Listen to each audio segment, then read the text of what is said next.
எங்கே வந்திருக்கோம்னு பார்த்தீங்கன்னா, கோயம்புத்தூர்ல ரொம்ப பிரசித்தி பெற்ற ஒரு கோயிலுக்கு தான் வந்திருக்கோம். பேரூர் பட்டீஸ்வரர் கோயிலுக்கு தான் வந்திருக்கோம். இந்த கோயில்ல யார் அருள் பாலிக்கிறாங்க அப்படின்னா, சிவன் தான் அருள் பாலிக்கிறாங்க. இது கோயம்புத்தூரோட ரொம்ப பிரசித்தி பெற்ற கோயிலுன்னு சொல்றாங்க. முன்னாடி பார்த்தீங்கன்னா 2 மரம் இருக்கும். இந்த மரம் பார்த்தீங்கன்னா, ஒண்ணு புளிய மரம், ஒண்ணு அரச மரம். இது ரொம்ப பழமை வாய்ந்த மரம்னு சொல்றாங்க. அடுத்தது நம்ம நேரா எங்க போகணும்னு பார்த்தீங்கன்னா, இந்த கோயில் யானை இருக்கிற இடத்துக்கு தான் போயிருந்தோம். இதுதான் பார்த்தீங்கன்னா, இந்த கோயிலோட பேரூர் பட்டீஸ்வரர் கோயிலோட யானை. இந்த யானை வந்துட்டு கல்யாணி. இந்த யானையோட பேரு கல்யாணி. இது ஒரு லேடி, பெண் யானை. இந்த யானையை பார்த்தீங்கன்னா, இந்த இடத்துல ஒரு குடில் மாதிரி அமைஞ்சு, கோயில்ல இருந்து ஒரு 1/2 கிலோமீட்டர் தூரத்துல ஒரு குடில் மாதிரி அமைச்சு, அந்த குடில்ல இந்த யானையை வச்சிருக்காங்க. இது வந்து நல்ல பெரிய ஒரு மண்டபம் மாதிரி இருக்கு. இதுக்குள்ளதான் பார்த்தீங்கன்னா யானை இருக்கும். எல்லாரும் நின்று பேசிட்டு இருந்தோம். இதுதான் அவுட்டர் வியூ. அந்த யானையோட குடிலோட அவுட்டர் வியூ பார்த்தீங்கன்னா அங்கேயே போட்டிருக்கு. பட்டீஸ்வர சுவாமி கோயிலோட கல்யாணியோட இருப்பிடம் போட்டிருக்கு. இப்போ பார்த்தீங்கன்னா அந்த யானையை வெளியே கூட்டிட்டு வராங்க. பாகன்கள் 2 பேரும் சைடில் இருக்காங்க பாருங்க. இப்போ இந்த யானை வந்துட்டு பக்கத்தில் இருக்கிற ஒரு கோயிலுக்குள்ளே போய் நிற்க போகுது. அந்த சேம் டைமில் வந்துட்டு இந்த யானை இருக்கிற அந்த இருப்பிடத்தை வந்து நல்லா க்ளீன் பண்ணி சுத்தம் பண்ணி வைப்பாங்க. அந்த அந்த கிளிப்ஸும் வந்து நம்ம அடுத்தடுத்து பார்க்கலாம். இப்போ யானையை பார்த்தீங்கன்னா இந்த பக்கத்தில் இருக்க கோயிலுக்கு கூப்பிட்டு போகிறாங்க. இது என்ன கோயில் அப்படின்னு பார்த்தீங்கன்னா சின்ன கோயில்னு சொல்கிறாங்க. இப்போது நம்மளோட பேரூர் பட்டீஸ்வரரோட கோயில் வந்துட்டு பெரிய கோயில் சொல்லி கூப்பிடுவாங்க. பெரிய கோயில் பட்டீஸ்வரர் கோயில். இது வந்து சின்ன கோயில் சொல்கிறாங்க. இந்த கோயிலில் யார் அருள் பாலிக்கிறாங்க அப்படின்னா சிவன் தான் இந்த கோயிலே அருள் பாலிக்கிறாரு. இப்போ தான் ரீசெண்டாக இந்த கோயிலுக்கு பார்த்தீங்கன்னா கும்பாபிஷேகம் எல்லாம் நடந்துச்சு. இப்போ பார்த்தீங்கன்னா யானையை உள்ளே கூப்பிட்டு போய் நிறுத்துவாங்க. இந்த சேம் டைமில் க்ளீனிங்கும் ப்ராசஸும் போயிட்டுருக்குது. இவர் தான் பார்த்தீங்கன்னா இந்த யானையோட பாகன். மெயின் பாகன் இவர் தான். இன்னொரு பாகன் வந்துட்டு உள்ள அந்த யானையோட இருப்பிடத்தை வந்து க்ளீன் பண்ணிட்டு இருக்காரு. இப்போ பார்த்தீங்கன்னா இந்த யானையை அது க்ளீன் பண்ணிட்டு மறுபடியும் அங்கே கூட்டிட்டு போய் நிறுத்திட்டு யானையை குளிப்பாட்டுறது, சாப்பாடு கொடுக்கறது எல்லாமே இந்த இடத்துல தான் பண்ணுறாங்க. ஈவினிங் டைமில் யானை இந்த சின்ன கோயிலில் தான் நிற்கிது. காலையில் டைமில் பார்த்தீங்கன்னா பெரிய கோயிலில் அந்த பெரிய கோயிலில் யானையை குளிக்க வைக்கிறதுக்கான இட வசதி எல்லாமே பெரிய கோயிலில் இருக்குது.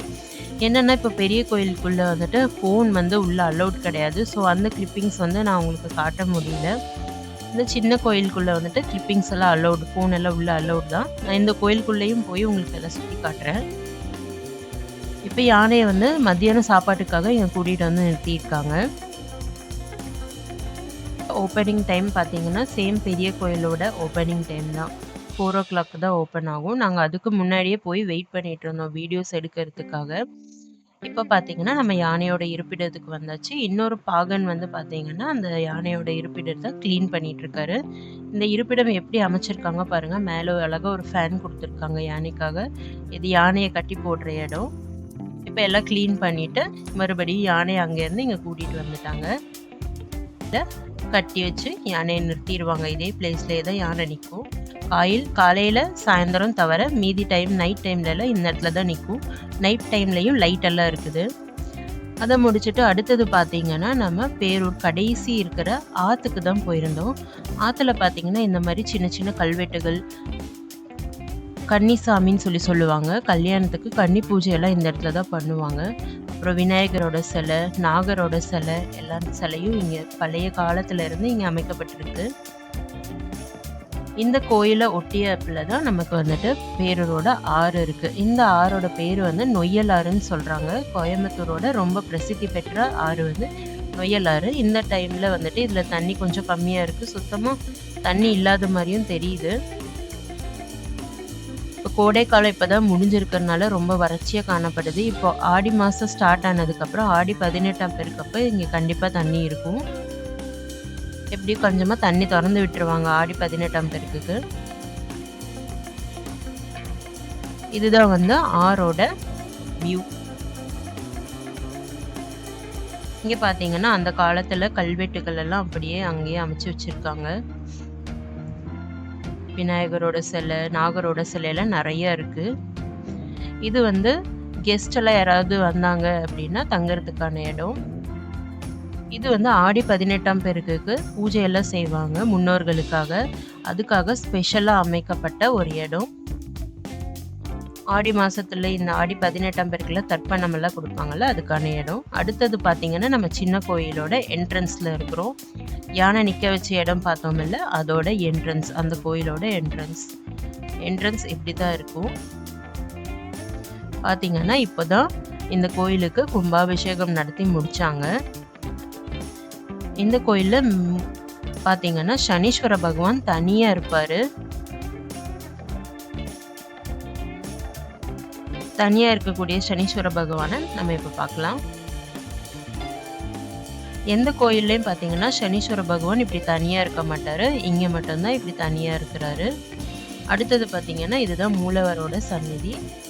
நாங்க போன நேரத்துல கோயில் வந்து க்ளோஸ் பண்ணி வச்சிருந்தாங்க.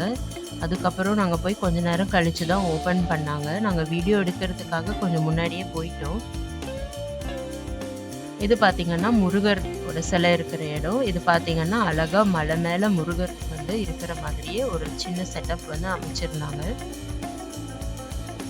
மாதிரியும் பக்கத்திலேயே கோயில் இருக்கிற மாதிரி இருக்கு. இது பார்த்தீங்கன்னா இந்த கோயிலோட பேக் கேட் சொல்றாங்க. இது பக்கத்துலயே ஒரு பெரிய அரச மரம் இருக்கு. இந்த மரத்துக்கடியில தான் சித்ரா பௌர்ணமி அப்போ செய்யக்கூடிய பூஜைகள் அது எல்லாமே இந்த இடத்துல தான் நடக்குது. வருஷம் இந்த கோயில்ல சித்ரா பௌர்ணமி ரொம்ப பிரசித்தி பெற்ற ஒரு பூஜையா பண்றாங்க. அதுக்கப்புறம் பார்த்தீங்கன்னா சின்ன சின்ன கல்வெட்டுகள் எல்லாம் இங்க இன்னமும் இருக்கு. பீடத்தை பார்க்க வந்திருக்கோம். இப்போ ஓம் சக்தியோட பீடம் பாருங்க. உங்களுக்கு பிடிச்சிருந்துச்சுன்னா இந்த சேனலை லைக் பண்ணுங்க, ஷேர் பண்ணுங்க, சப்ஸ்கிரைப் பண்ணுங்க. தேங்க்யூ. Bye bye.